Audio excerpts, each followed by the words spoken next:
नमस्कार, welcome to सोच India. दोस्तों, कल तक जो संभावना भी नहीं लग रही थी, आज वो जियोपॉलिटिक्स का सबसे बड़ा हेडलाइन है। पीएम मोदी का चाइना विजिट, जहां उनके लिए शी जिनपिंग ने एक ग्रैंड वेलकम प्लान बनाया है और इसी प्लेटफॉर्म पर व्लादिमीर पुतिन भी शामिल होने वाले हैं। ये एक डिप्लोमैटिक स्पेक्टिकल है जो सिर्फ एशिया ही नहीं बल्कि पूरी दुनिया की पावर डायनामिक्स को रीडिफाइन कर सकता है। आपको याद होगा, 2020 के बाद से भारत और चाइना के रिलेशंस लगभग फ्रीज पर थे। गलवान क्लैश के बाद एलईसी पर टेंशन, इकोनॉमिक रेस्ट्रिक्शंस और ट्रस्ट डेफिसिट दोनों तरफ बढ़ गया था। लेकिन पिछले कुछ महीनों से एक सॉफ्टनिंग का पैटर्न दिख रहा था। एससीओ और ब्रिक्स जैसे फोरम्स पर दोनों लीडर्स एक स्टेज शेयर कर रहे थे और ट्रेड नंबर्स भी साइलेंटली बढ़ रहे थे। इसी बैकड्रॉप में रशिया यूक्रेन वॉर ने यूरेशिया को हिला दिया। रशिया अपने ट्रेडिशनल एशियन पार्टनर्स पर और ज्यादा डिपेंड हो गया। साथ ही अमेरिका में डोनाल्ड ट्रंप की कमबैक से वेस्ट का ग्लोबल अप्रोच अनसर्टन हो गया है। यही कॉन्टेक्स्ट है जिसमें मोदी जी का चाइना विजिट अरेंज हुआ है। रिपोर्ट्स के मुताबिक शी जिनपिंग खुद इस विजिट को सिंबॉलिक बनाना चाहते हैं। बीजिंग एयरपोर्ट से लेकर great hall of the people तक एक state level grand welcome plan बनाया गया है। साथ ही पुतिन भी एससीओ समिट के लिए प्रेजेंट होंगे और पॉसिबिलिटीज ये भी हैं कि ट्रंप का इनडायरेक्ट या डायरेक्ट एंगेजमेंट हो।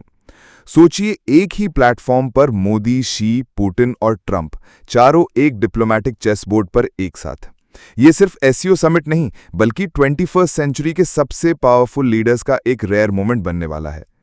अगर डेटा देखें तो 2024 में Bharat China bilateral trade 136 billion USD से ऊपर पहुंच गया, बॉर्डर टेंशन्स के बावजूद। इसका मतलब यह है कि दोनों तरफ इकोनॉमिक कंपल्शंस हैं। दूसरी तरफ रशिया के लिए भारत और चाइना दोनों लाइफलाइन बन गए हैं, क्योंकि यूरोप लार्जली बॉयकॉट कर रहा है। अमेरिका में ट्रंप की अमेरिका फर्स्ट 2.0 पॉलिसी नेटो पर प्रेशर डाल रही है और ये वेस्ट के अलायंसेस को वीक कर रही है। एक रिपोर्ट के हिसाब से यूरेशियन रीजन अब मल्टीपोलर वर्ल्ड का एपिसेंटर बन रहा है, जहां एससीओ, ब्रिक्स और बेल्ट एंड रोड इनिशिएटिव जैसे प्लेटफॉर्म्स वेस्ट के G7 और नेटो के काउंटरवेट के रूप में उभर रहे हैं। भारत के लिए यह विजिट कॉम्प्लेक्स है। एक तरफ एलएसी पर ट्रस्ट डेफिसिट अभी भी है, लेकिन दूसरी तरफ एनर्जी सिक्योरिटी, ट्रेड और रीजनल स्टेबिलिटी के लिए चाइना के साथ मिनिमम वर्किंग रिलेशन जरूरी है। पुतिन के साथ भारत का रिलेशन हिस्टोरिकली स्ट्रांग रहा है और ट्रंप के साथ भी मोदी जी का रैपो अच्छा रहा है। तो भारत यहां एक बैलेंसिंग पावर के रूप में सामने आ रहा है, जो किसी एक ब्लॉक का हिस्सा नहीं है बल्कि एक ऑटोनॉमस पोल है।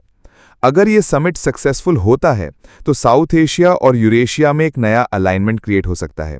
भारत चाइना के बीच ट्रस्ट बिल्डिंग स्टार्ट हो सकती है। रशिया के लिए दोनों बड़े मार्केट सिक्योर हो जाएंगे और ट्रंप अगर पॉजिटिव सिग्नल देते हैं तो ईस्ट वेस्ट डायलॉग का एक नया चैनल खुल सकता है।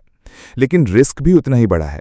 अगर ताइवान, यूक्रेन या इंडो पैसिफिक पर डिसएग्रीमेंट बढ़ गया तो यूनिटी के बजाय डिवीजन का प्रूफ बन सकता है। ये विजिट सिर्फ एक डिप्लोमैटिक मीट नहीं बल्कि 21वीं सेंचुरी के मल्टीपोलर वर्ल्ड का टेस्ट केस है। भारत अपनी स्ट्रेटेजिक ऑटोनॉमी के साथ एक की प्लेयर बन रहा है। शी जिनपिंग का वेलकम प्लान सिंबलिज्म लेकर आता है, पुतिन की प्रेजेंस नेसेसिटी है और ट्रंप की अनप्रेडिक्टेबल पॉलिटिक्स इस सब को और इंटरेस्टिंग बनाती है। सवाल यह है कि क्या यह समिट भारत के लिए एक डिप्लोमैटिक ब्रेक थ्रू होगा या सिर्फ एक सिंबॉलिक फोटो अपॉर्चुनिटी। आपका इस बारे में क्या सोच है, कमेंट में जरूर बताइएगा। जय श्री राम।